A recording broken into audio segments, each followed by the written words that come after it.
Oh god, that's the wrong screen. Hey everybody, welcome back to the podcast. We're an hour in. Sorry about that. That was totally my fault. We were catching up behind the screens. Hello, Totally my fault. everybody. Sorry, I'm just letting people know I'm here. That was a big full stop you just did on me. No, Reikland's been Why are here. you so angry? Reikland's been here. Why do you have so much? You did it on purpose? What? Do what on purpose? I feel like I was talking, you were to say something, I stop, and then all of a sudden you stop at the exact same time. I might be doing it on purpose. I might not be. Who's to say? And do you have the power to add commands, Reikland? I don't think you do. Who's to say? No, look like you did. I don't know if it responded. But with that, podcast has been like on starting soon for like an hour. Again, that was never my intent. My bad, but you know, I may actually edit that out. Yeah, that didn't add anything, right? I hate to tell you. Did I add it zip? With that episode, we're here to review episode 21 of Frieren. I want to point out that something interesting that I found out is apparently Frieren is like one of the more popular shows in the world right now. In the whole world? At least that's what I think. It's like, let me look that up really quick. I saw something.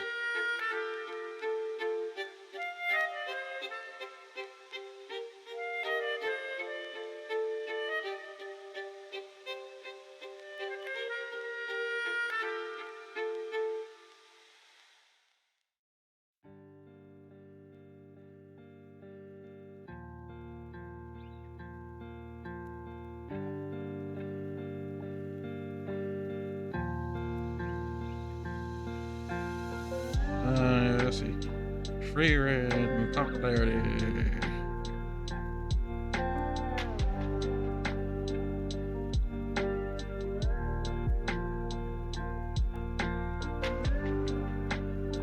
Frieren Beyond Journey's End is a massive global hit, famous for ranking as the highest rated series of all time on My Anime list. With a score of 9.3, along massive community engagement and surprising official character polls. Good lord, it surpassed Fullmetal Alchemist Brotherhood? Jeez. Not bad, not bad.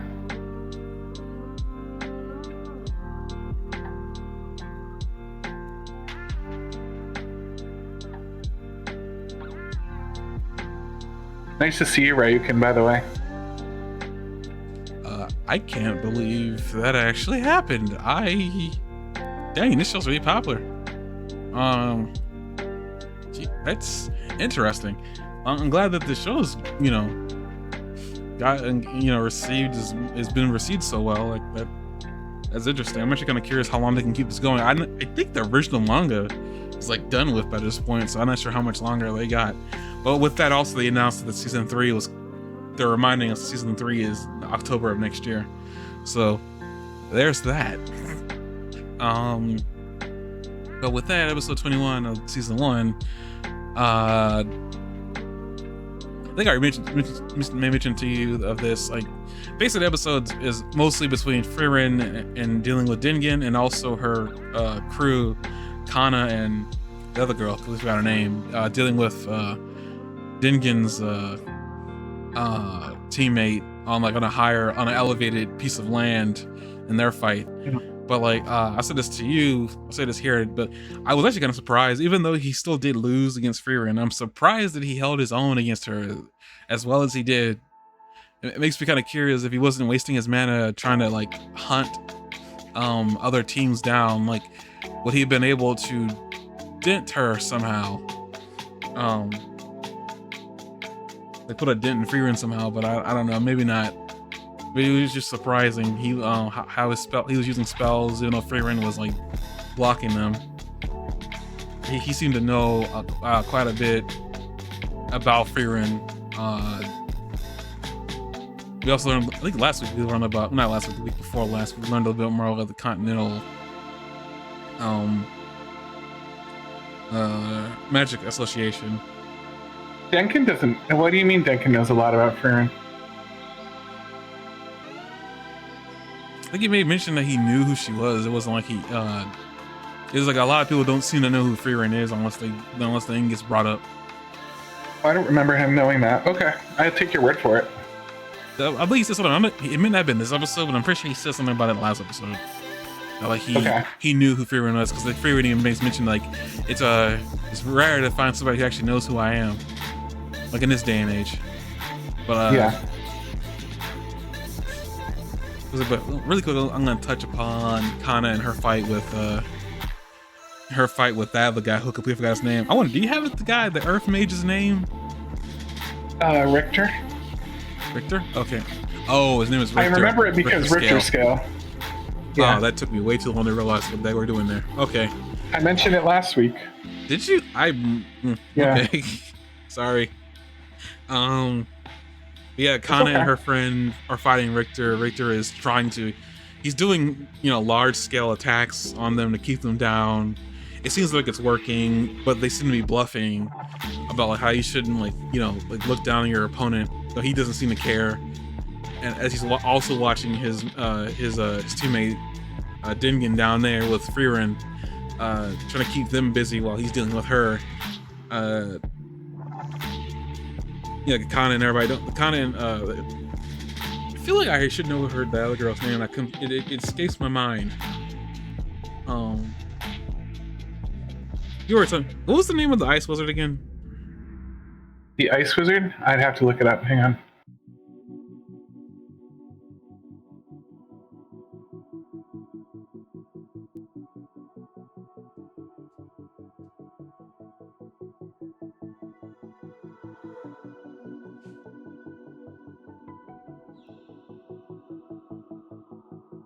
Lowena is one of them.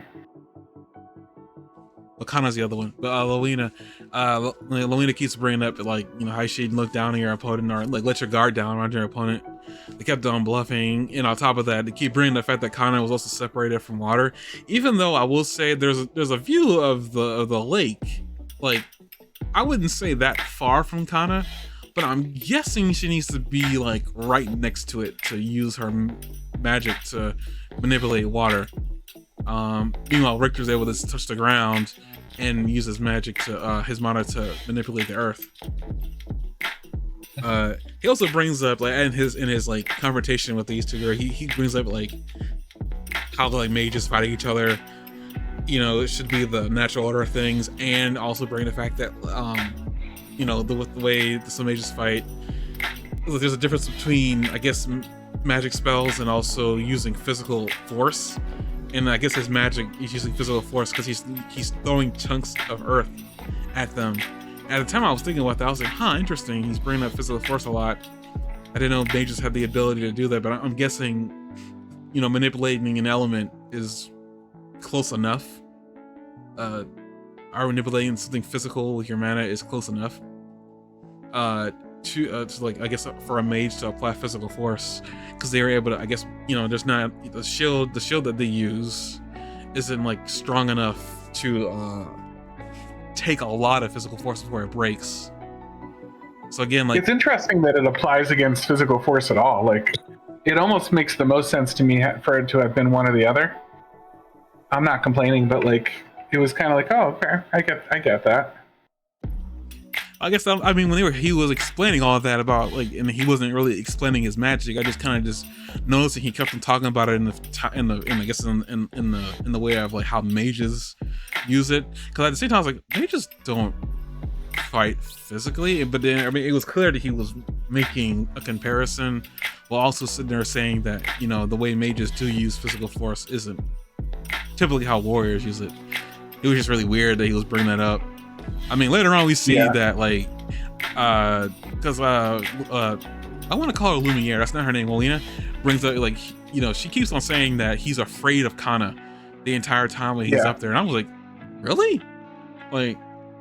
Is she really that strong? But it never occurred to me it was like she kept on bringing up earlier that kind of is capable of manipulating water, but nothing ever really rang in my mind whenever she said that. It wasn't until like I realized, wait a minute, like the shield's gonna go down. Oh gosh, she's got the rain, and then like oh, that's a lot of water, and then it drowns him. Like, dang, like I was actually kind of surprised. It makes you kind of curious, like how much water can she manipulate at once? Because he was nervous about her, which is like why he separated both of them from the water. It seems like Lena can just like magically make ice appear. It makes me kind of curious how much stronger her magic would be if she was making ice from water versus making ice without water. Because there's a difference. But I don't know if we'll see. And in Reddit, when I was reading the Reddit post about this, people were saying that she should have had like a flask of water that she carried around with her all the time, like they do in Avatar. But I don't know about that. Well, I mean, I understand the logic behind that. I would agree. I don't know about that because the thing is, like, she says she manipulates water, but like, is there a certain condition that needs to be met for that? Or like, how much water does it need to be, kind of thing. Well, yeah, how much can she manipulate at once was my next question for like, because she used a lot of water when she hit him with that one spell that she had that obliterated the last of her mana. But it was still a lot of water. It was surprising how much she was capable of drawing from the rain. So it makes me kind of curious if she was next to a body of water, how much could she move? Before even thinking about like, can she just carry a flask with her? I understand the logic behind the flask. Because they're thinking about Katara. Well, I mean, obviously, you said they like Avatar. Because they're thinking about Katara because she had a flask of water. But it's like Katara was manipulating water on a very on the molecular scale. It wasn't just her just using water. She was using as little as she could to do as much as she could with it. I don't know if the same thing with Kana. But like, yeah, they took out they kind of took out the rock guy, which that shocked him. And that was like after he saw that apparently Frieren took care of Dingen. But I guess we can talk about that really quickly. This is on my end before we get to your notes. That fight still, like, I guess I can't really say much more than I was actually kind of shocked. I have expected Frieren to deal with him really quickly. But it seemed like either she was just waiting to see what he was capable of before she did anything, or like he was a lot more capable than I initially gave him credit for. They even go into he already starts talking about, well, Frieren kind of brings up like, you got our bird, like why are you still here? There's a good point, like he could have ran away because his the other teammate was using Jubilee, I think they were calling it. Which allowed her to move really quickly. But I guess it didn't occur to me that Frieren could lock on to her magic signature and then get to her immediately. But they were like talking back and forth, shooting off magic spells that Frieren was like knocking out of was like blocking, which was like, okay, well this doesn't seem like it's gonna really help Dingen. But I think maybe Dingen was just like trying to, I guess, stall for time, I'm guessing, because his friend was still nearby, just in case he needed her, which he did and didn't at the same time, because Frieren manages to like obliterate his mana reserves, and then like knocks him on his stomach, and then pretends that she's going to kill him to draw her out, even though Dingen was saying like, she's not gonna kill me, don't fall for it, and she still falls for it anyway. It's like she didn't want to take a chance, which is fine. She's a good person. Yeah, I know, but it was just kind of funny how Dingen was like telling her not to. He didn't scold her. He was just more like, you need to be like quicker witted. I think it was basically, you need to be smarter about everything. So he wasn't like he berated her for that, but it was just kind of funny that it's clear that it was a trap. Frieren wasn't being coy about it. At least in my eyes, I don't think she's really being coy about it. Though I will say, like, I believe she probably could have killed him if she really wanted to. Oh, I don't 100%. think Frieren would have like uh bluffed that. But he catches her, she catches her like grabbing her on her clothes before she gets a chance to get out, and he's like, hand me the bird. I was like, okay. And then she ties them up with her magic restraint on a tree, and then she just, you know, she walks away after. Well, before she actually helps out her teammates by breaking the sphere that's keeping everybody contained. And well, thanks to Spear, I didn't see this because it was happening too fast. But when she does break it after analyzing it, we see Siri's silhouette in the explosion, and then for some reason we go straight to Siri, and Siri's like, well, that's one way to say hello, Frieren. I was like, I think she even says like, this is like why I would never give up being a mage. We also get a chance to see Siri when she first meets Frieren, and Siri offers Frieren any magic spell she could want. Frieren turns her down, and Flamme just kind of smiles at her after that decision is made. Siri is upset by this, and Flamme is like, we need mages like her, you know, the world of like, I think it was like, the world that seeks peace doesn't need mages like us that are seeking battle versus mages that are seeking peace. It was interesting that they equated Frieren to as a mage seeking peace. But I guess also on top of that, it wasn't like she's doing anything. Like, I mean, before she met Fern, she was just traveling around collecting spells. So I guess at the same time, it's like, I guess that was her. I guess that's her seeking peace. It's like she just wants to keep the status quo. She doesn't want to cause any trouble. But I guess we also get a chance to see the proctors in the distance, like drinking tea as it's still happening, and then the girl, she is like, are you sure about that? And then it's like, because the guy was like very positive that the spell that's over them, apparently that Siri made that cage. He's like, he's positive they won't break, and he was really positive up to the last minute when Frieren did break it, and he's like, who is that elven woman? And I was like, I think the girl said she like that's Frieren, and he was like, huh.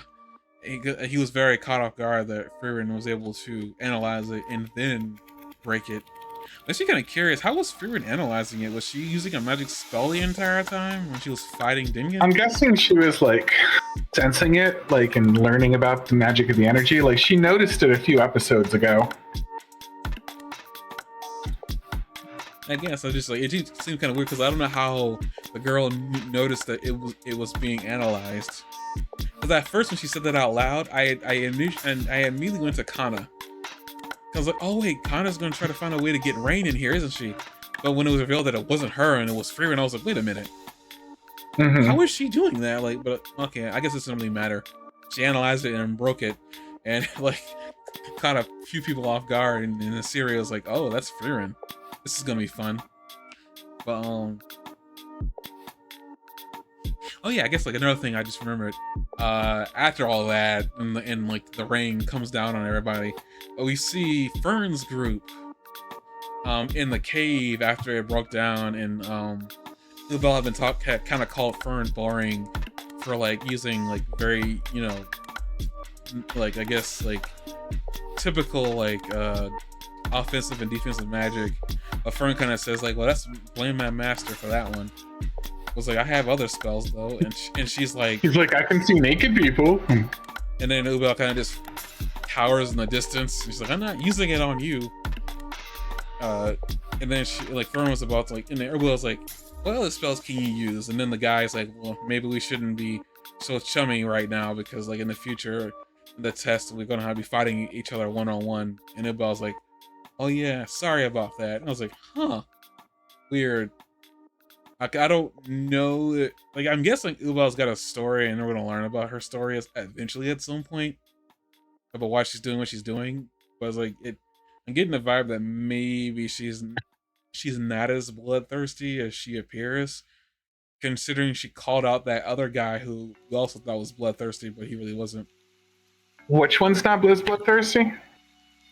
Ubel is not as bloodthirsty as she appears. Which one is Ubel? Ubel is the brown brunette, the terrifying green hair dude. Yeah, she's turning out to be a much nicer person than I expected. She might she might just be blood. I don't know if she just sort of likes this group that she's with right now, or is good at like teamwork when it's to her advantage or whatever. But like, I don't know. It could be a combination of both. I understand it's possible that she's not as bloodthirsty. Maybe like she kills people because it's necessary or something like that. Because she was in the episode Necessary Killing. So the possibility that was a hint at something. Because I was saying like she kind of called out the other dude who we thought was bloodthirsty too, but in reality he really wasn't. He's just covered in blood, but like he would rather not if he could help it. But yeah, that was an interesting group. She also brings up like, Ubel's like, you know, like give your master a piece of my mind, will you? And she's like, I'll be sure to do that. I was like, really? We're just having a conversation about Fern laying into Frieren after all this. Like, okay. After that, I think that's about it. Like, you know, Frieren gets her bird back. Dingen and his group are now like wiping their wounds off, walking away after Frieren and them go hide in a cave for the rest of the time they got. And like Richter is like we lost. We're like, there's no point. And he's like, don't worry about that. We're gonna go find somebody. And they actually do find a group who already lost a team member and was holding on to their bird. But I need to see him. He's like, how are we gonna do this? We're gonna talk to them? He's like, no, that's nonsense. Goes up to them and then they have a freaking fist fight, which I wasn't prepared for. And apparently they cut away from it. And I was like, oh, so we're not gonna see how that fight goes, huh? We come back, we see them on the side of the road with them beat up, and they got the birds. So didn't get in his group passed. Like I noticed, like it seems like a lot of people that lost their bird or like that we thought weren't gonna pass do somehow get a bird and pass. For some reason they wanted us to think that they were gonna lose, but in reality, I like the one that just kind of got it by a fluke. Like the one that just like it was on the guy's butt, and it looks like they caught it. I don't remember that. I remember seeing that scene, but I don't remember the people who were in that scene. I do remember the bird you're talking about, though. But after all that, they basically the first half of the exam, you know, ends. They had, I think they said 4 groups, or at least 18 people that survived this exam, and the next part of the exam was going to be within 3 days, I think they said. And like we see, that's how they, you know, we see Fern and Frieren see each other, that they made it, and they're smiling, and everybody else is like cheering on. So now they're resting. But at the end of the episode, they decide to grace us with a character we haven't seen in a bit. We see Stark in a bar by himself. Talk about how nice it is that he hasn't had to deal with Fern in a while. That's how the episode ends. Yeah, and the guy's like, I feel you. It sounds like you've been through hell or something like that. You've really been through it, huh? I was like, really? That's how we're gonna end the episode, is just Stark in the bar. Okay. It kind of reminded me of the there was a Dragon Ball movie where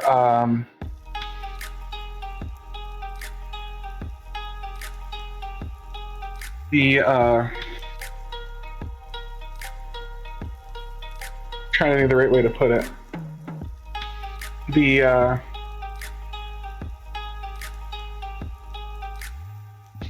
I think it was Piccolo and Vegeta, and they were sitting on a rock at the end of the movie, and the scene doesn't make any sense, like why they were doing this, but they were just sitting on a rock in the middle of the ocean at the end of the movie, and one of them goes, "Is the film over yet?" And the other guy goes, "No, not until the fish jumps." And then a fish jumped, and then the movie abruptly ended. Well, okay, I know what you're talking about, but I feel like that was the abridged thing, and I'm pretty sure you know that. Was it the abridged thing? I feel can't like remember. it was the abridged Dragon Ball movie, and I feel like it was a Super 13 one. I think. So I remember you talking about. I was like, "Is the movie over yet?" No, not until the fish jumps. Ooh, there it is. Yeah. I feel like that was the abridged. Now maybe it actually happened in real life. I mean, in the real movie, maybe. I don't know. I only saw. I don't think I saw the entirety of Super 13. The original one, not the abridged. So I don't know if that actually happened in the movie, which would have been hilarious if it did, because all abridged did was just include it. No, it's from it's canon. That actually happened. Yeah. So abridged just copied it then. I think they did something. Hang on. Here, I'll send you a movie clip of it.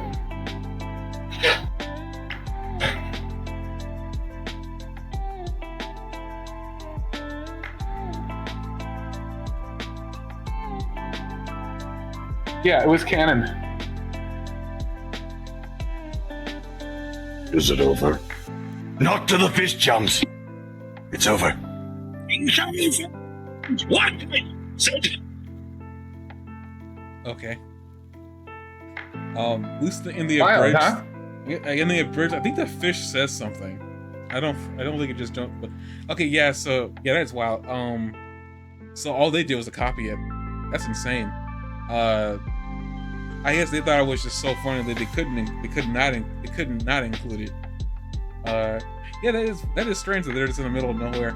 I guess it's just one of those things that it's like Piccolo and Vegeta just hang out for some strange reason. Like, you know, they just hang out. Because it's like, I feel like there's been various moments. I guess we're talking about Dragon Ball Z now before we go back to Frieren. But I guess it's fine because I already said everything I had to say about Frieren. But get to your notes in a few seconds. I feel like it's always kind of been hinted throughout the canonicity of Dragon Ball Z specifically. I think Piccolo and Vegeta had always kind of had like a secret friendship.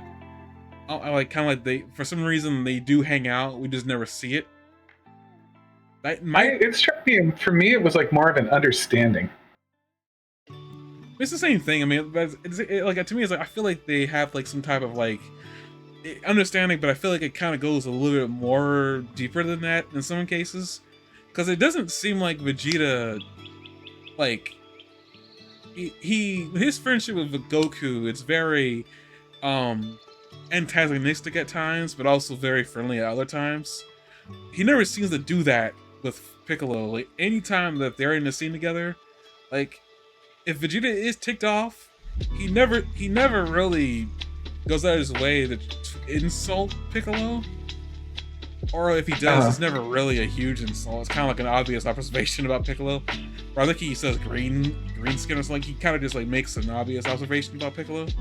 Though, I will caveat with that saying that it's possible that maybe it's just because Vegeta feels bad about eliminating the Mechans, and he just like, you know, he tries to be nice to Piccolo because of that. Because there's something that happens in Super that I like a lot about Vegeta's character, but I'm not gonna talk about that here. But revolving on the Mechans, but I've always taken it because I feel like there's been, at least they never really go out of their way to state it, but it's like I've always thought about it in my brain. Like I think Piccolo and Vegeta just hang out. It's like 100% possible, and like you can't argue it because we never see Piccolo by himself. Like, and if we do, it's always a random training session. And even then, some of those training sessions we have seen recently, he was with Pan training her. So it's just like Piccolo on his own, he's always seemed to be hanging out with people. Granted, never seen Piccolo hanging out with Vegeta. But like in scenes that there's a party, typically in those scenes we see Piccolo and Vegeta in the same scene. It's always happened. For some strange reason, Piccolo and Vegeta are always included in the same exact still shot. It happened in multiple parties. It was just kind of interesting, but it's possible that maybe that scene, I honestly, when it's gonna be honest, that scene was probably just random. They decided that they thought I was funny. That's what I ultimately think is what that really scene's for. But I'm gonna go into my tinfoil hat and say, like, I think that's just to confirm that they are friends and that they do have an understanding and that they do hang out, even if it is just sitting on opposite sides of the rock, saying, "Is the movie over yet?" Not until the fish jumps. They do both like to go off into nowhere and brood as hard as they possibly can, huh? Not just that. I mean, like they in a lot of scenes and parties, they always seem to be in the exact same shot. Like it's really weird. Except they're doing the same thing because they're off to the one side. Yeah, I mean, it's always been. I feel like maybe, and it's 100% possible that maybe up to that point when that movie got out, maybe in the fandom people were having this headcanon, and Akira might have heard about it and decided just to throw them into two scenes together, just to cause even more commotion. Like I don't know if it caused any commotion, but I feel like it's the type of scene that would cause some commotion. Like, what was that scene about? Like, next movie, Vegeta and Piccolo win? Like, but like, right? It's just one of those. I feel like it's one of those, like, I think it was obvious just they thought it was funny, but I really want to believe that it's just one of those. It confirms that they are friends and they do hang out, even if it is just them sitting across from each other with their backs facing each other. They hang. I mean, Piccolo and Vegeta do brood, so there's also that. Bro brooding time. I guess I don't know. It's just. I mean, I would say it's like it seems like too. If I want to say this, I'm not sure how true it is, but I feel like in some of the scenes I do see Piccolo and Vegeta together, they really seem to enjoy each other's time. I don't know why. It just seems like they really, really do enjoy each other. Like they enjoy each other's time. They enjoy hanging out with each other more than they really enjoy hanging out with Goku. Both of them specifically. And it just seems kind of funny because like both of them were Goku's former enemies at one point in time.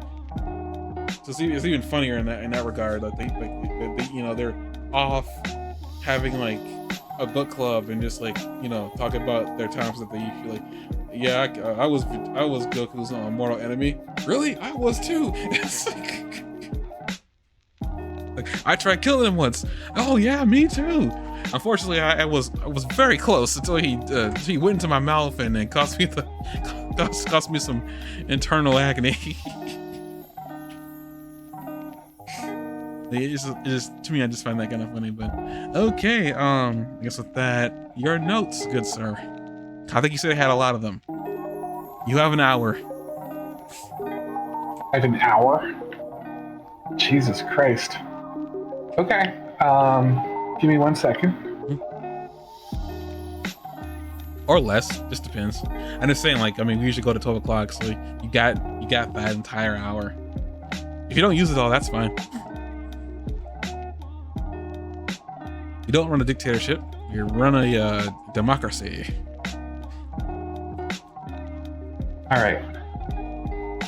First note I put, and I told you sometimes I just give little notes to myself, was she speaks, talking about Siri.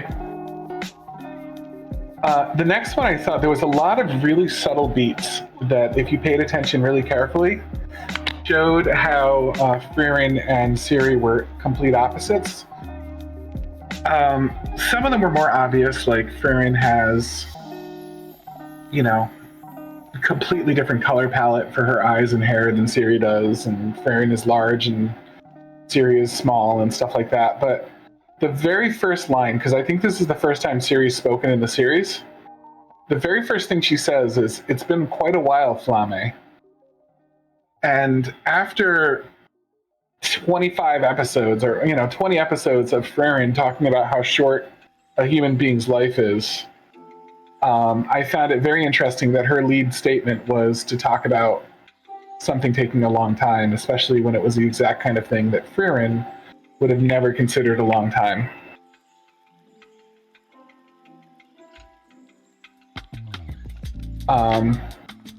So I thought that was really interesting. Hang on a sec. I'm going to skim through and see if I can find one of my other examples in this right off the bat. If I can't, I'll get to it later.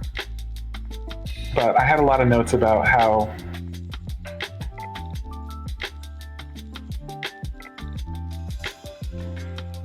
I'll get to it later. There was some. I noticed different opening credits this time. There's a lot of footage from recent episodes, which I think indicates a tonal shift. In the story, like the focus of the story is now not on Frieren going from place to place and reliving her like thing. Like the focus of the story seems like it's now more likely to be a focus on, you know, this tournament that's at hand. But it was interesting that they're taking this tournament at hand seriously enough to make kind of like the whole opening credit like seem like it's largely about that. I mean, she's still walking in butterfly fields at the beginning, but there's just sort of a little bit something different going on there. Another thing that sort of blew my mind, and stop me if you've said this before, Frieren turned down a spell from the elf lady, which is like, I thought like kind of wild, like, you know what I mean, for her to like do that, like given like that just seems like orgasmically cool for her. I'm just gonna say, I'll let you say that entire thing, but I definitely did say something. I think your take on it is a little bit more interesting.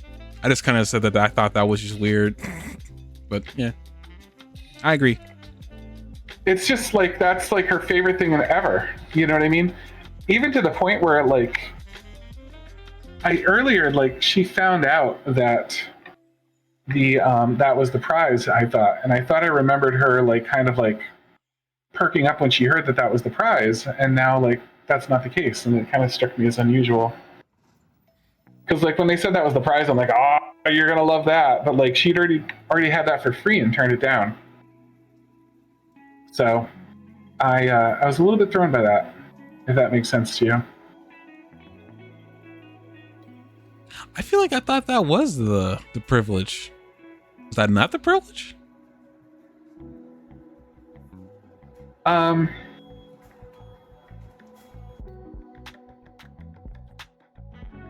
guess to be more specific, it sounds like, if based on what you're telling me, is that that's not the privilege, and I'm guessing that means that guy Richter might have been misinformed, because I feel like that's what he said the privilege was, or somebody said the privilege was that, but that's not the case. But you get a spell of any type you want.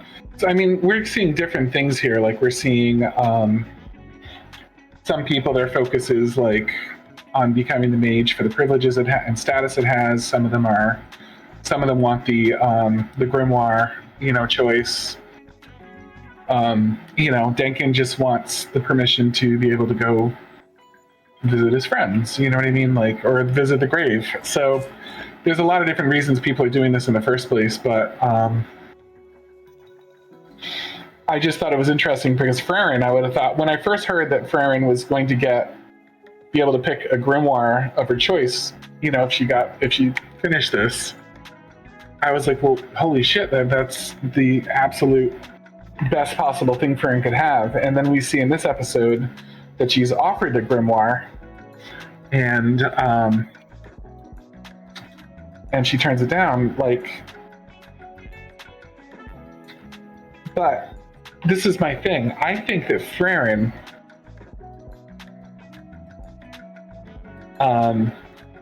will take it this time, because now it's going to feel earned for her. Like, I think that now that she can get it in a way where it wasn't given to her freely, I think the adventure of getting it is now like appealing to her. What do you think? I mean, yeah, that makes sense, because like when you said that about, well, I guess I got two things. It's one about not Richter, but one about Dingen, but the other one, I'll answer this first. Yeah, I mean, it makes sense. I thought when you said that, I was like, oh, maybe the idea, if the privilege is a spell. I honestly thought the spell was just a spell, not a grimoire, but I guess it makes sense that the spell is in a grimoire, so never mind. That was a dumb thing that I made a disconnect from, but yeah, it makes sense. Like, you know, Sirius probably gonna be like, well, Frieren, it's been such and such amount of years. You denied my request last time, but you can't deny it now, or something like that. You know, it's gonna be something of like long-winded, but yeah, I could see that happening, that she take it this time. But also too, Dingen, I'm glad you brought up the reason why Dingen's after the status, because I forgot about it. And I realized as you were talking, it's like, wait a minute, like, I was gonna ask, you can talk about that whole reason why Dingen is doing this, but I was like, I completely forgot to make mention of it when I was talking. Surprising. But I do find it interesting that Dingen's just trying to gain access to his to where he used to live. This also brings up an interesting question now that I'm saying it out loud. I wonder how many people, based on the fact that apparently there is something going on in the Northern Plains. We know this for a fact now. There is something going on there. So your prediction earlier about, like, you know, there being some bigger thing happening is coming up, I think, real soon. But it makes you kind of curious, how many people lost access to their hometown because of the demon outbreak or whatever it is going on over there? Because they're saying how many people lost their home? Like, how many people lost access to being able to go back to their home in that direction? Because Dingen used to live in the Northern Plains, but he can't go back because of the dangers that exist. Because he either needs to be accompanied or be a first-class mage. That's the only reason why he's after the first-class status. He just wants to go and visit a grave. So to me, that brings like somebody really important to him in that grave, and he wants to go see him one last time. But my thought is, like, he can't be the only one who's got this issue, right? Of, like, he can't go in there because he doesn't have somebody to protect him, or he doesn't have the classification for it. I just think that's interesting now. Like, I wonder, like, he can't be the only one. But it makes me kind of curious, like, how many people got a first-class mage to go and with them, and is that the reason why Frieren brought up that it's going to cost them a lot of their money and they won't be able to have suites for like months because of them hiring a first-class mage earlier? I wonder if that wasn't just a throwaway line, more explaining like how important a first-class mage is, and probably explaining how rare they are, that like one may wipe out their funds entirely for a few months. It's just like it brings like, if this is that serious, and or they could just be poor as hell, and you know, hiring someone of any caliber is sort of a challenge for them. I feel like they wouldn't need to hire anybody regardless of, you know, I'm just talking about people, normal people in general. It's basically kind of curious because I know they brought out there aren't a lot of first-class mages, but it sounds like you need to be a first class or have one with you to even go past the whatever checkpoint they got, to prevent you from wandering over in the Northern Plateau. Yeah. So to me, it's just like, I feel like maybe it's just it just explains like maybe how important this classification is, and maybe how rare they are, and that's why it takes a lot of money to hire one. But I'm saying that.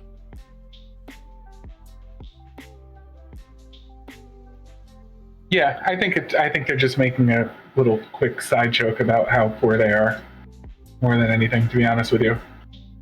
But I do agree with you that there's probably also a sense of the esteem associated with it. Like, you know what I mean, that they're expensive and you can't just go get one and like you could call a plumber to your house kind of thing.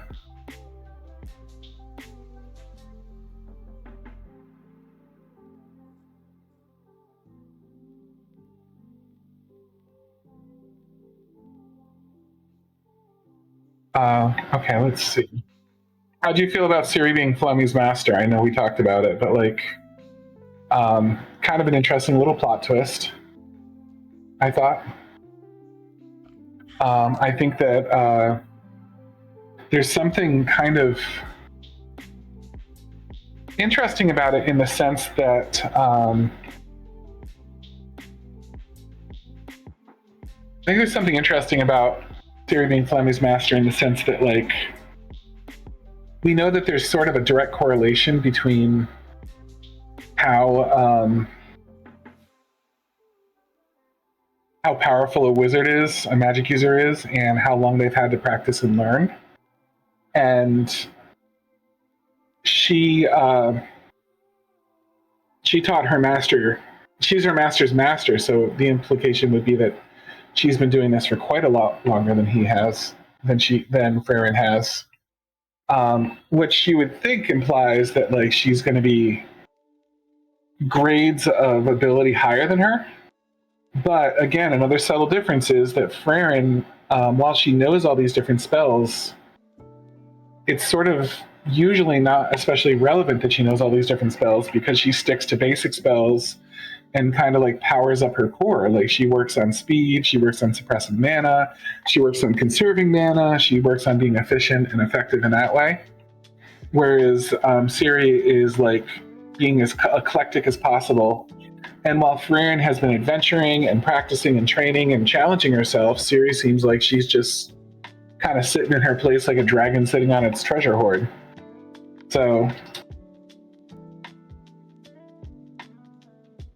I think Ciri is grades and levels higher than her, but that's not. And I think that's what you were getting at. Is that I don't think that means that Frieren couldn't beat her. Yeah. Frieren also brings up the fact that she's lost to an elf, and like when I first heard that, I was like, man, that's interesting. I wonder like what elf could actually beat her. But now we have Ciri here. It makes me kind of curious if maybe Ciri is the elf that beat her. Because it makes mention she only lost to one elf. Considering that she's lost to a lot more humans, it seems like, okay, whoever this elf is must just be that much higher in the power in the leveling of a mage than she is. And it would make sense that one of the chairpersons of the Magic Association, it would make a lot of sense if it was her. Because we don't see another elf in there, and they make mention that elves are rare. That this is the third elf we've seen. Yeah, third elf that we've seen. So, like, yeah, I think it would be, it's possible that Ciri is that much stronger than her. But again, yeah, it is. I guess like Frieren does make mention, like, you as powerful as she is, she's lost a fair share of her fights. So I was like if it were to ever come down to it, maybe. I guess also bringing up one last thing, you bring up the fact that it seems like they're incorporating the fights into the tournament itself, into the intro. There's a scene where we see Fern and Frieren facing against somebody that we only really see from the leg up. I don't know who that is, but my assumption is if it's Ciri. I don't know why she would be in the tournament, but who knows? Maybe Frieren caught her attention. It's possible that she joined because of Frieren. Who knows? That's just my thought.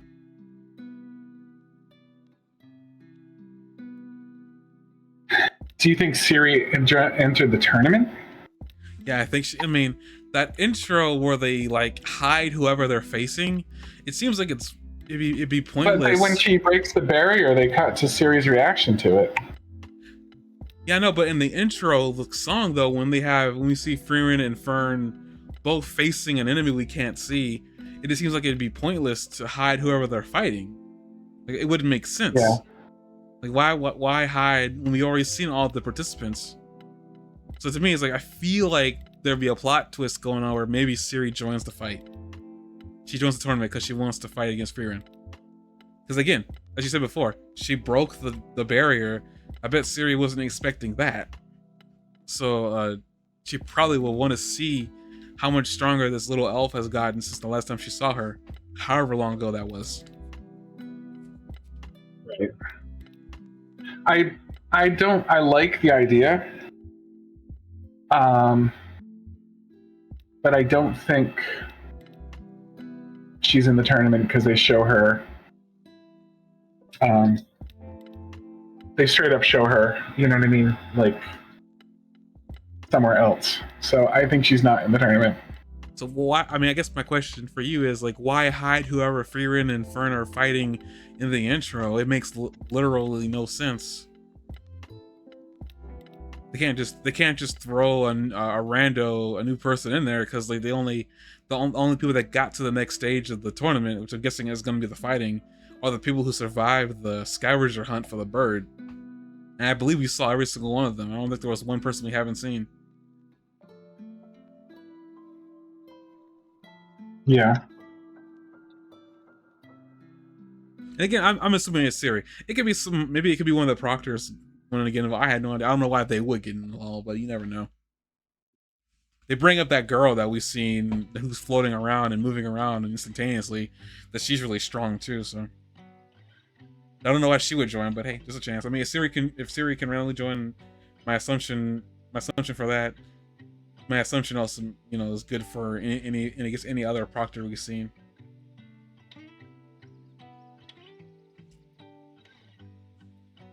Yeah, fair enough.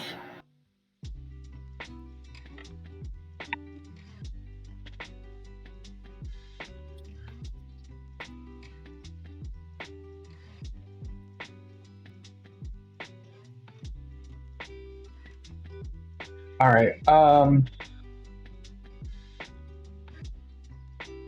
Siri made the banner. They said someone was analyzing it. Do you think there's a mage in this world more powerful than Siri?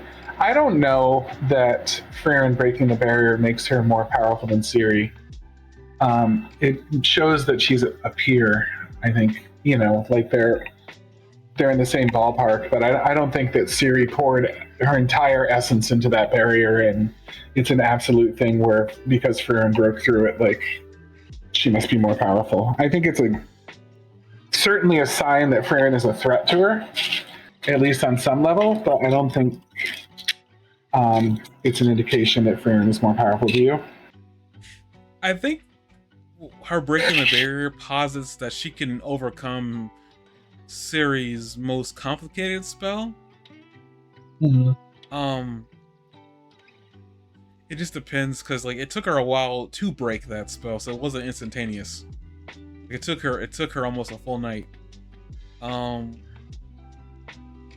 now that Frieren's seen it, she'll probably be able to break it next time she sees it, if she sees it again. But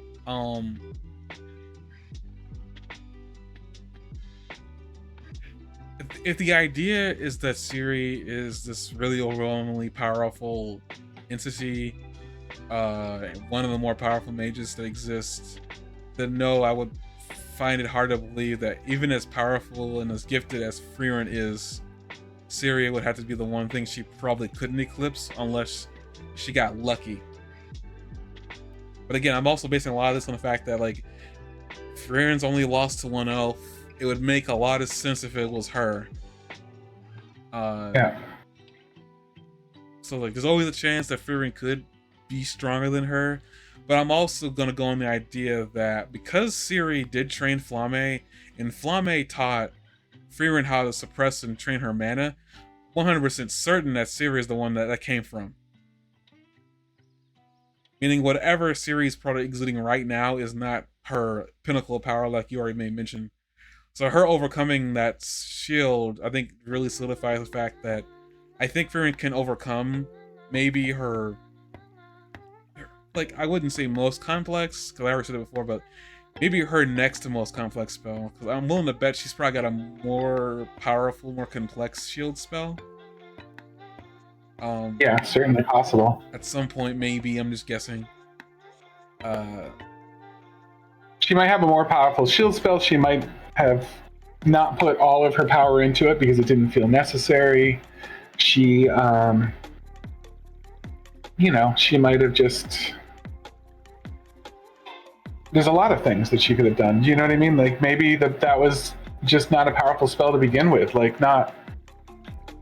The full power of their magic isn't behind every spell they cast. There's powerful spells and there's less powerful spells, and then there's spells that become more powerful depending on how much power you put into them. You know what I mean? Like, you're never going to have the see-through close spell be like a super power spell. Like, it's just not how that spell needs to be. You know what I mean? I guess what I will say, I guess, and then you'll get back to your notes.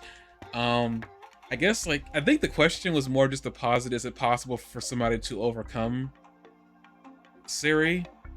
And again, they talk about Siri in some really ominous ways sometimes, about like, man, like, because they bring up that shield just being like, nobody could break it.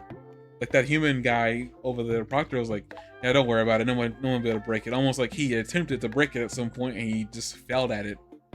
And nobody since has broken it. So he saw Frieren, and the question was posited that, is there anybody more powerful than her? And plus, nobody was expecting Frieren, of all people, to show up in a mage a first class mage exam too. So I think maybe it was just only asked. It was like before that happened, it was just like, is it possible to overcome her? And then Frieren did that. I don't think that was the anime telling you that it's Frieren. I think that's just to show that Frieren might be able to. It just depends on certain circumstances. We also see that mages can deplete their mana reserves. So that's the other thing too. Is Yeah. like, Frieren could best her if she could get her to like deplete her mana reserves, but who knows how much mana Siri has. So Depleting mana reserve seems to be most of what makes or breaks a fight in this show. yeah, so far. So they bring something else up, but yeah, so far.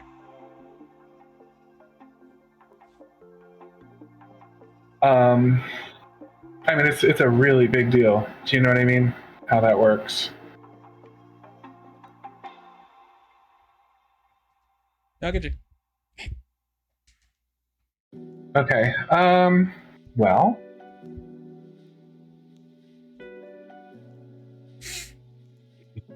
I thought this was a easy missable little detail. Frieren at 4 minutes and 50 seconds compliments Denkin for how, like, she's like, you got the right idea about that, or like, I like your way of thinking about that, something along those lines. Basically tells him that he made a good point. You know what I mean? And then at 11:40, for the second time, she's like, good point. When he's like, what would you do in my position? She's like, good point. And she whacks him in the head. And I'm like, good move, dude. Like, really good choice there. I thought it was kind of funny. Yeah, well, that first time she says that, it was towards the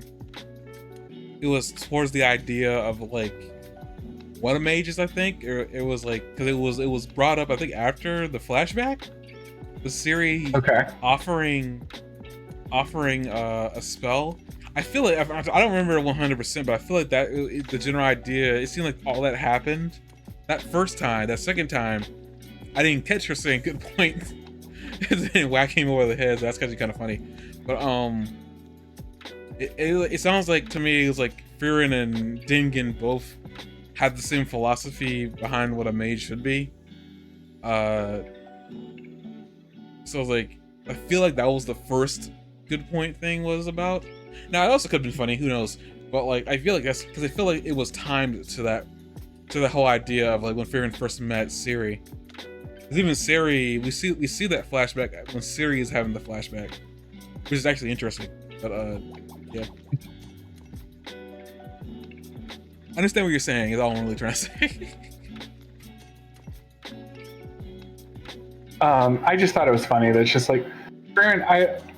Part of the reason I think it's so funny is that Frieren had like a little plot point earlier in the show where she's like, I really should compliment people more often. So when she says good point, I'm like, is that like her thinking that like this is a good thing to compliment people more often? But she does like because of that,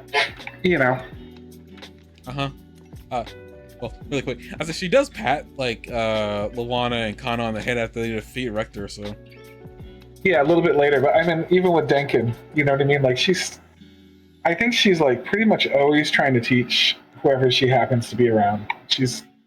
I think she's happiest when she can share knowledge with somebody, even if it's like her worst enemy. And frankly, like this genre, everybody's such a freaking gentleman to each other about everything, where they just all have these casual conversations about, like, this is what I'm trying to do to beat you, and this is my secret strategy. And the other person's like, oh, well, that strategy is not going to work on me, because when you do it, I'm just going to do this. And they're like, oh, you're right. I guess I shouldn't use my secret strategy. And and they're like, no, you shouldn't. And he's like, well, what if I beat you this way? And they're like, well, that would certainly work. And then you're like, well, I'm going to do that then. And then you finally meet like Fern, and Fern is like the badass, because then like they get to Fern and he's like, someone goes like, well, this is my secret strategy. And like, Fern's like, neat, and she's like, I'm going to use that against you. Thank you for telling me. And they're like, well, aren't you going to tell me your strategy? He goes, no, why the hell would I do that?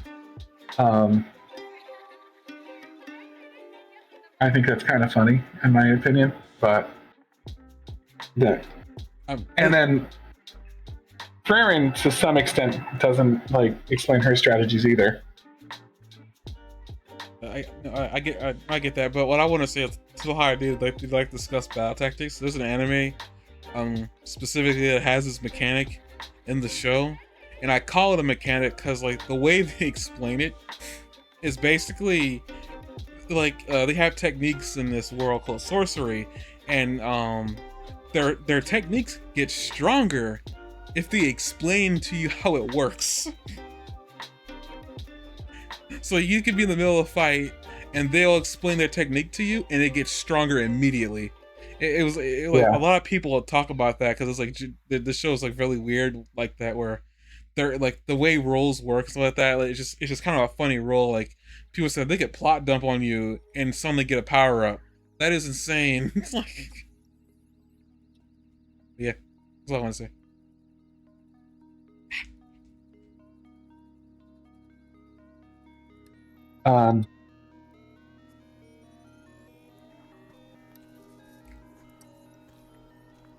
Okay. So anyway, I just think it's funny. Denken's name in German, by the way, means to think, since a lot of the stuff is German based. What did you think about like the overarching theme of magic as a world of visualization? Like you can only do what you visualize, and because you can only do what you visualize, your magic, and not just how powerful it is, but like the nature of how it manifests, is sort of an expression of who you are in this show. I mean, I like it. It means it makes it seem like, at least with the way Frieren kind of explains it, it makes it sound like humans specifically are more like adept at doing it. Not saying that no one else can do it, but it seems like when it comes to magic and how it manifests, it seems like humans just, for some reason, like their magic just seems like, I guess, the more the humans are just more able to visualize how their like magic kind of comes forth or comes out. We did see this group of people that each one of them have a certain type of magic they were using, and it all seemed different, and it all seemed to look different too. Though in some cases, some people, well, two of them were manipulating elements, but you know, whatever, still the same thing. I mean, it was kind of cool. I mean, it makes it kind of cool. It's like if you want to study magic, you never know what you're gonna get. Magic is like a box of chocolates. I hate you. Did you have that on deck the entire time?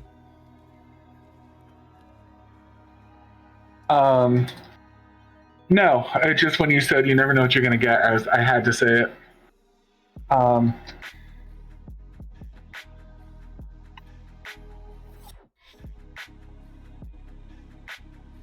right. I don't know. Like, I just like Frieren can't imagine valuing fleeting human relationships and struggling with that over the course of this. And Fern struggles to imagine herself as anything other than Frieren's apprentice, and Stark struggles to imagine himself as brave.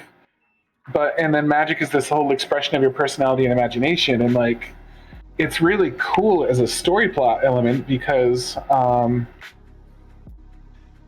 it shows that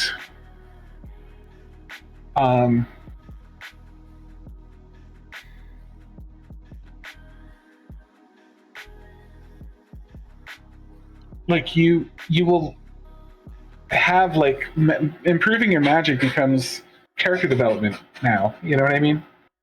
And I think that's really cool.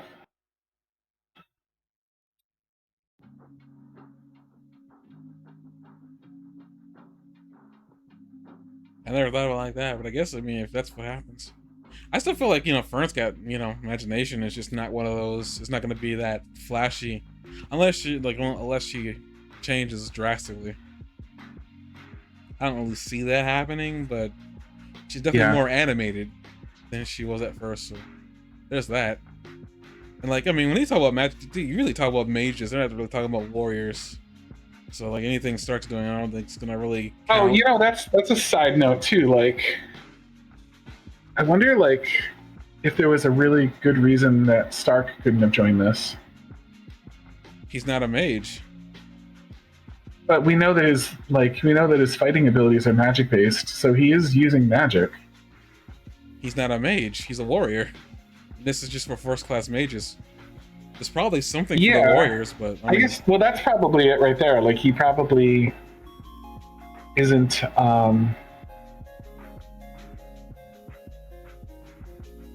I mean, you have to have qualified as a first class mage before you can even join this. You have to qualify as at least some level mage to be able to be in this test in the first place. Third class. So I guess that's third class. Yeah. So that's probably part of the problem. But it's only for mages because like Stark doesn't cast magic. Not in any way meaningful. I know you're gonna say that all that stuff he's doing. Like, no, he doesn't exactly cast magic. He doesn't fly. Yeah. He doesn't do Zoltruck. He doesn't manipulate anything. He's all brute strength. Yeah, and endurance. I liked Richter's lesson on the development history of defensive magic. I know you talked about that already. It adds a really nice extra like bit of spice to like how magic works in this show, and I really appreciated it. What he all he really showed me was that like, and I was kind of curious about it until he cleared it up. You can make that shield stronger, but apparently it becomes more brittle as a result, so it can't take. It sounds like to me that there are going to be certain use cases where you can multiply the amount of strength that the shield can block, but it's gonna forgo other situations. So I'm under the impression, considering how Fern kind of just like a part of me, I guess it's also gonna go into the whole Fern thing. A part of me doesn't think it's Fern's speed of casting.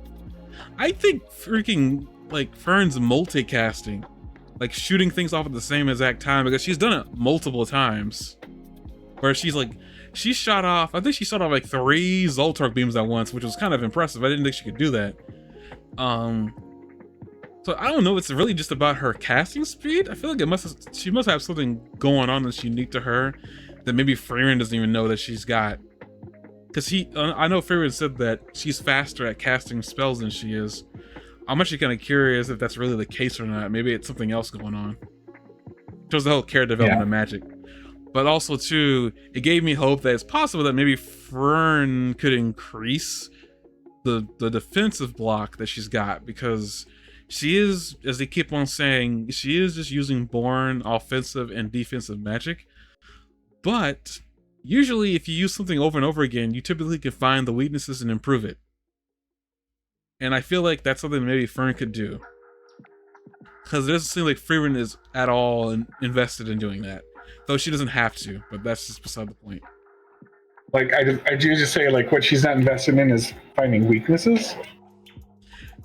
No, she's like, Frieren isn't invested in improving the block spell. But I'm saying she doesn't really need to, because it seems like whenever she casts it, it doesn't get, taken down as easily.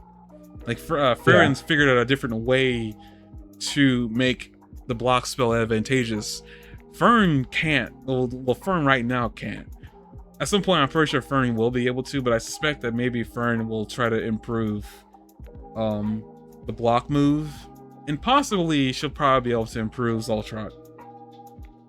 Because again, I've seen her cast multiple beams at once, and a part of me wonders if that is not speed and maybe multicast, something that Frieren is not capable of doing. But I don't know. I'm just making sweeping judgments. I don't mean to.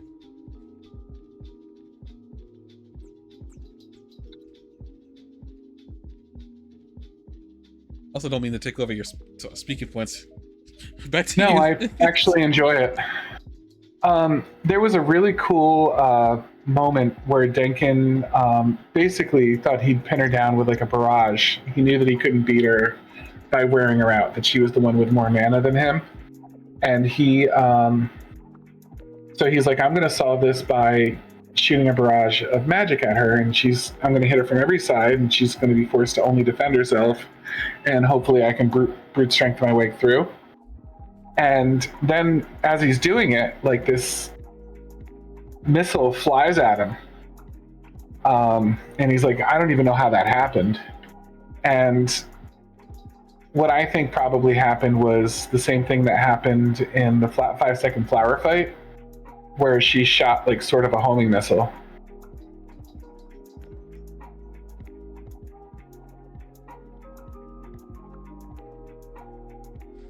Remember in the 5-second flower fight, like she shot a missile that like could curve to hit its target? I guess I don't really. I just thought maybe she was just a faster spellcaster than he was in particular, but I guess she might have been a faster spellcaster. But I think like what she probably could have done was just like, I mean, straight up shoot the shot in the opposite direction, you know, and that would have been plenty. That would have done it. I guess that works. I don't see anything wrong with that. So anyway, I thought that was kind of interesting. That's my theory on how she got it through, because what he's saying makes sense. He's like, how did that even happen? Like, and they don't explain any more than that. But the way it happened was that that she probably fired it off, you know, right before she put up the shield. And then you'd be like, well, why didn't he see it coming at her? And it's possible she shot it in the opposite direction of him, and it just spun around to hit him, you know?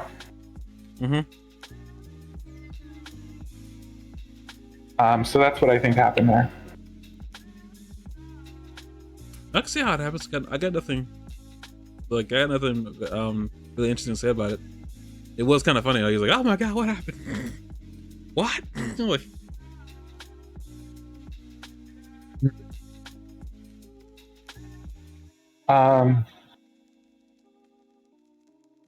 they call Frieren the last great mage and reference the holy symbol as she destroys the barrier.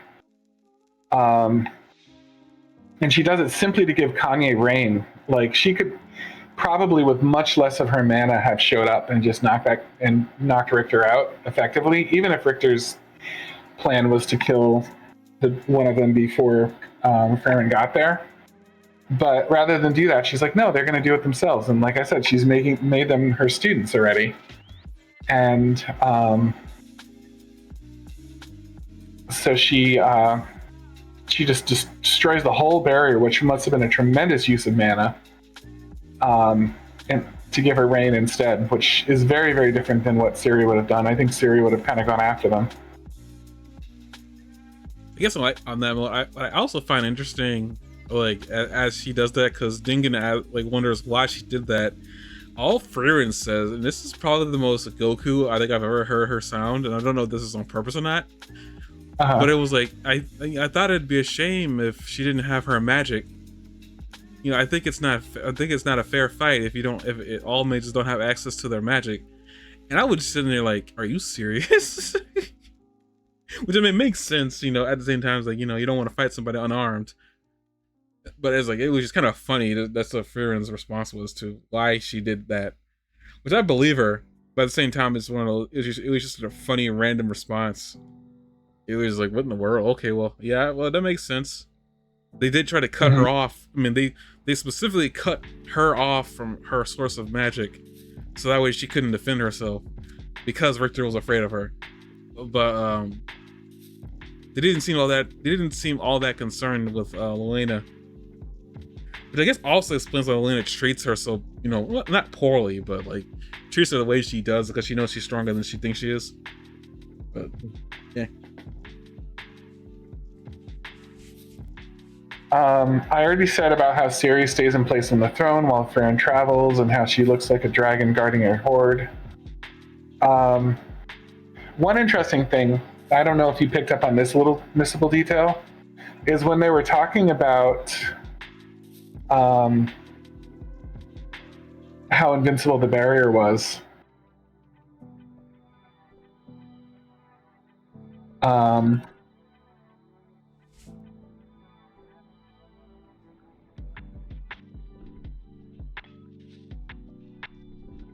They said even if you turned the world upside down, the barrier would not break. And then after the barrier breaks and they cut to Siri, she says the world of magic can literally turn the world upside down. You know, making a reference also to the name of the episode, which is The World of Magic. But I thought that was kind of funny.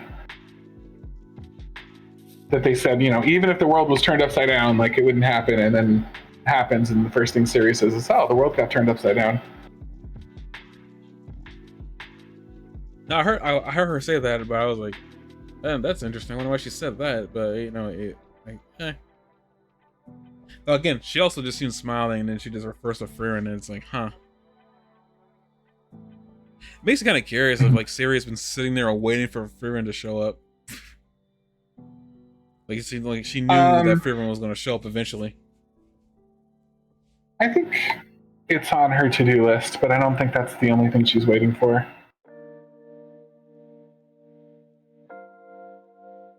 What do you think? I don't know if there's anything else on her to-do list, but I feel like, to me, it's like she got introduced to Frieren many years ago, back when her apprentice was still alive.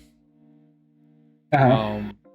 And she got introduced to her for some reason, to me, and this is just my own like headcanon. I don't know how true this is. A part of me feels like Frieren rubbed Siri the wrong way, and I don't think it has anything to do with her turning down her magic. More of like the way Frieren carried herself and the response that she gave as to why she didn't want to take the free magic spell. Like something about it to me is like, I feel like that question of people are asking of like, what is Siri's end game here? It's a good point, because like Siri does seem like she's got something up her sleeve. Whatever that is, I don't know. But a part of me is also when Frieren got introduced to her, Frieren didn't really as much as react to her, or like even say, "Oh, you're an elf," or whatever. Like it didn't seem like any of that registered with her, or if any of that registered with her, that she didn't care.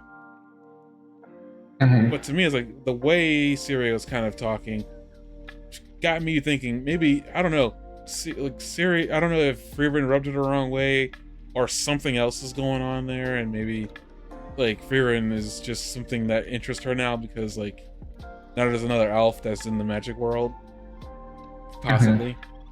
Or maybe Siri's surprised that another elf survived, who knows.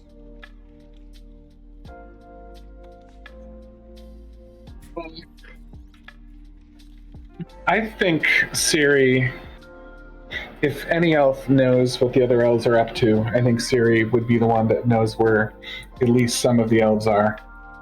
We know elves are rare, but we now also know the 3 elves. So I feel like there's probably at least a 4th elf somewhere. And I think that Siri would be the most likely character in the story so far to know where that elf is. Well, I mean, it's not a question of like if she knows where an elf is. It's just more like, to me, is I think Frieren specifically rubbed her the wrong way. As like, this is a small headcanon. I don't know exactly if that's true or not, but I'm pretty sure Siri has never had somebody turn down, a free magic spell before, let alone her own kind. Yeah, for sure. It surprised her for 100%, which I think is a really good point in that. Right. What else do I got? Getting close to the... You mentioned the Frieren paps on the head. I like that Denkin cast Fist. I hate you. What? No, I know you're talking about it. I just hate you. Denkin cast Fist. I already brought up that he got in a fist fight. I was just like, are you serious right now? But yeah. I was just very much enjoyed. I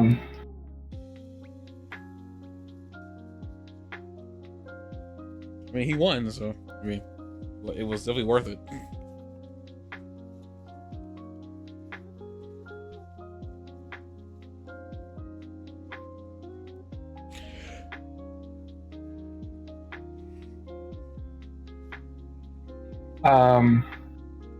Yeah, it's funny too because once he showed up, like I knew when you saw like how like the guys he was up against kind of like were like Waterboy, you know, like pitiful a little bit, and I was like, yeah, he's got this. He's gonna take them out.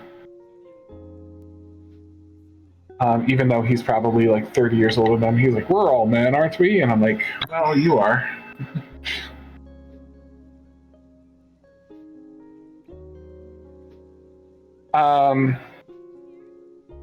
I don't think it's just a joke that Fern pointed out to them that she can see through clothes. When they first figured out that they could see through clothes,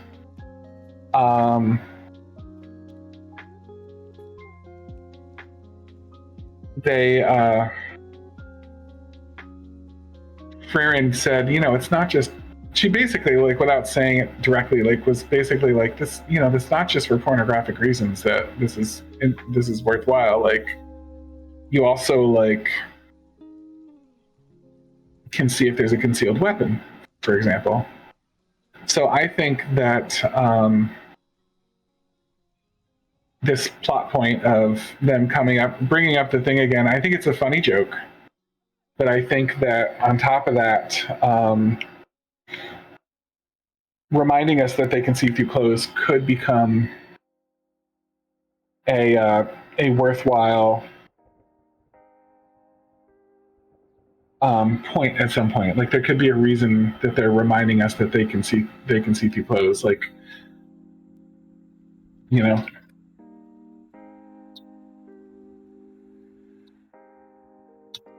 Well, it's not gonna do Fern and Ubel any good because now Ubel knows that she can.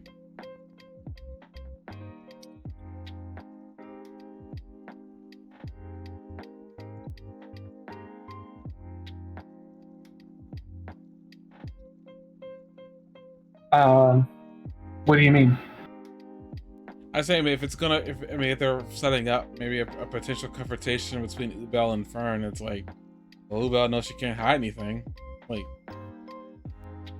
not, you know, it just like it doesn't really do Fern any good, and it doesn't do Frieren any good either. You know, I mean, it doesn't do her. If Ubel were to fight against Frieren, it's like, okay, she knows she got that spell, she can't hide anything.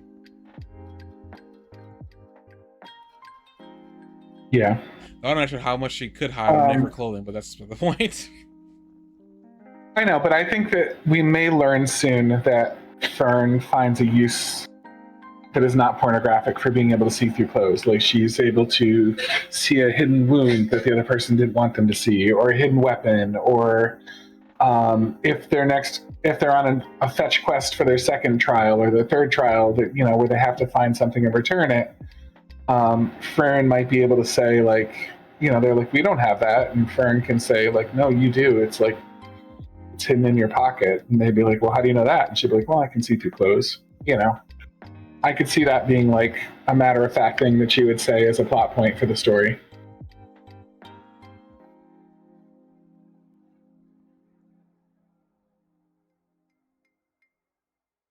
I mean, I guess they don't have a way to prevent you from doing that.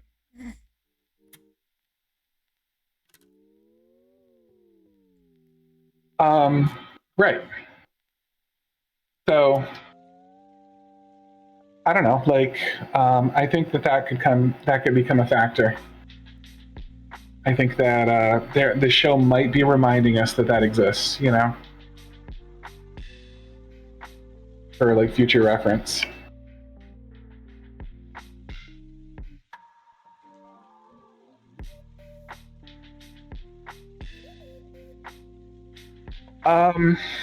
At little tiny missable detail at 2148.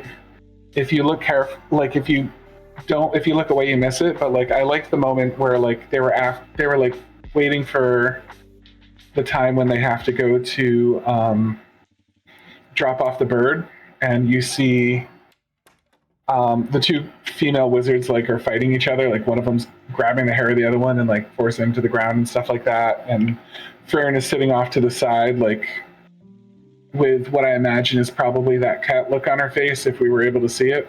And I thought that was kind of funny. That like life went on afterwards, and they were having that moment.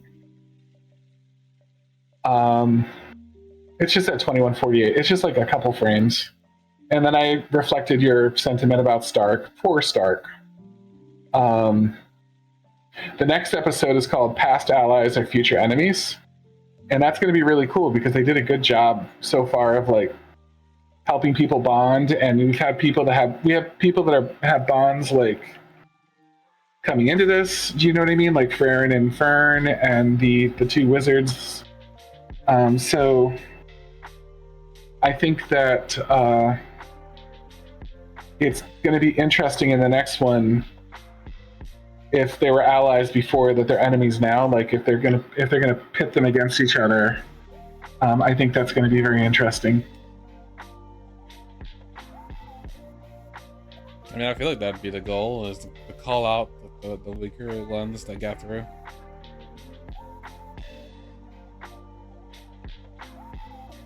I mean, yeah, it's gonna be interesting to see them turn on each other. I'll say that much. Yeah.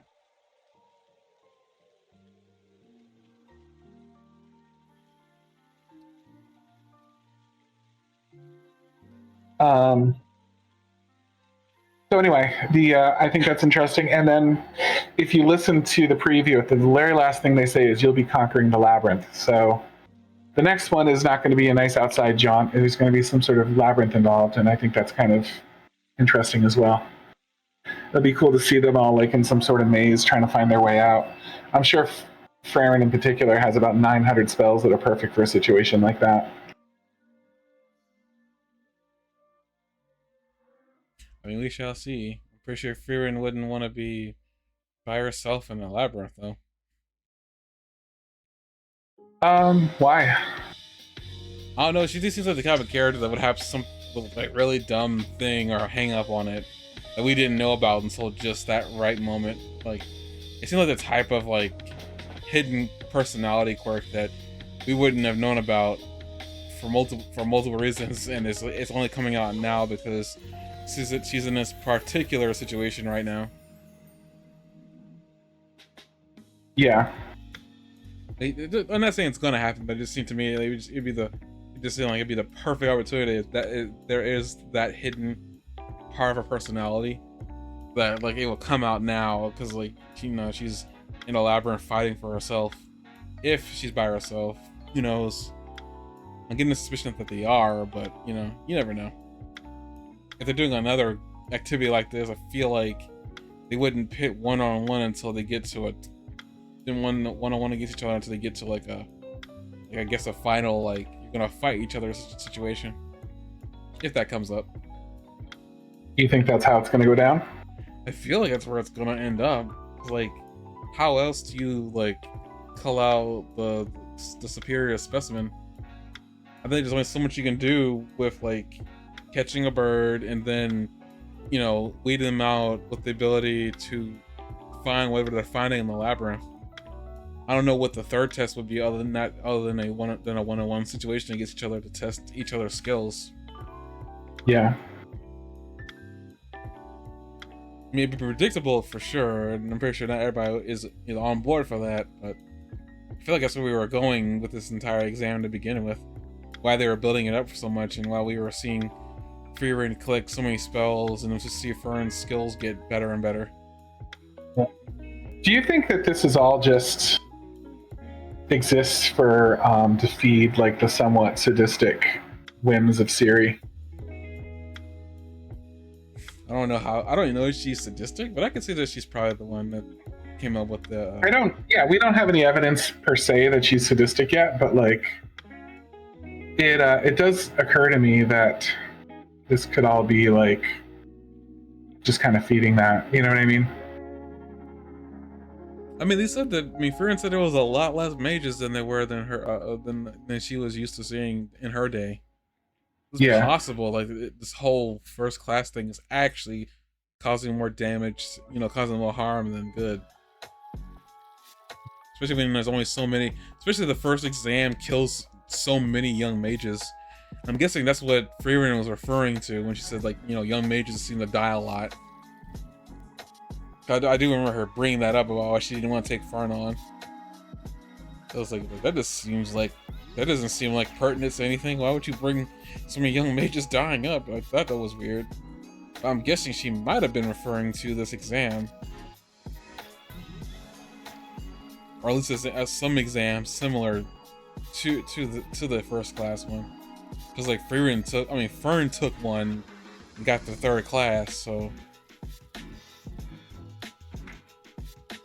But it sounds like maybe Fern didn't aim high enough, because it's like she said like, well, that's the one I thought I was capable of. I'm like, huh, weird. You don't think? Do you get the feeling that Siri is a bad guy or a good guy or a neutral, or is it more complicated than that?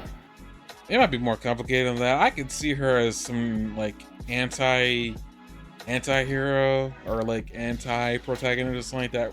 Somebody who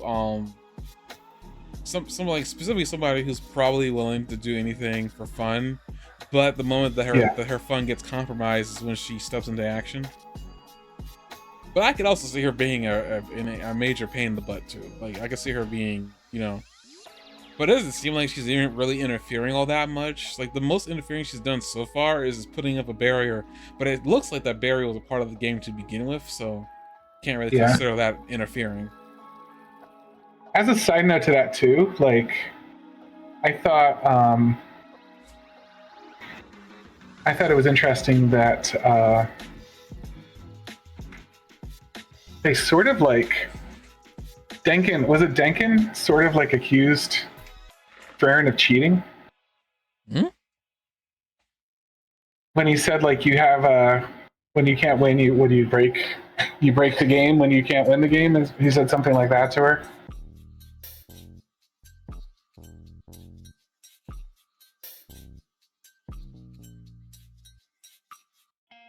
Huh. I believe you, but I don't remember. Huh. I don't know if you consider that being called a cheater. But I can definitely see why you would take that under the context of being called a cheater.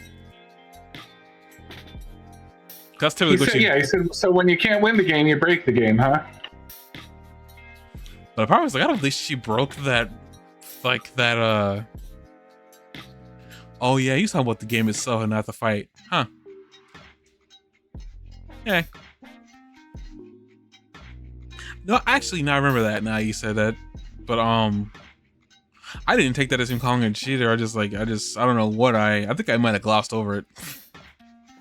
I glossed over it for a second too, but then I was like, wait a minute, like, for somebody that's like,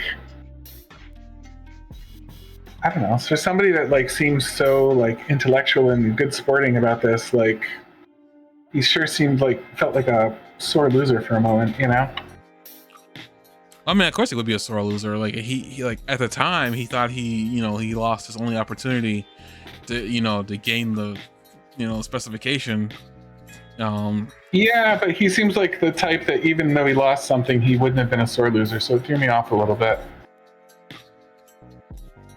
I think everybody, regardless of how like to end the podcast, really, because we actually at 12 o'clock here, but I feel like no matter how highly educated you are, I feel like a little bit of you will still be like, man, I lost. I don't think anybody is like incapable of feeling that and not being a sore loser.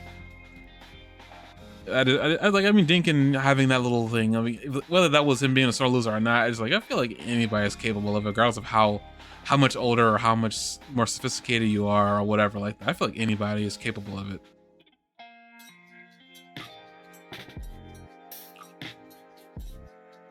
What I find more interesting about that is like I'm surprised that he's claiming Frieren couldn't win the fight, even though it's clear that she did because she got her bird. She's moving on, so saying that to her specifically doesn't really make a lot of sense.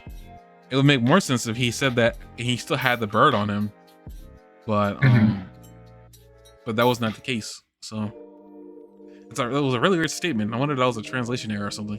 But I did mention it's 12 o'clock before. So I guess we're going to end that here. We're going to come back next week to see the next portion of this exam.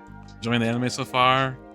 Found out that it's one of the best. It's like one of the better animes that has gotten a score. It's scored higher than Brotherhood, which is still shocking to me. So I guess keep up with the good work, Frieren, and we'll make it to season 2 eventually.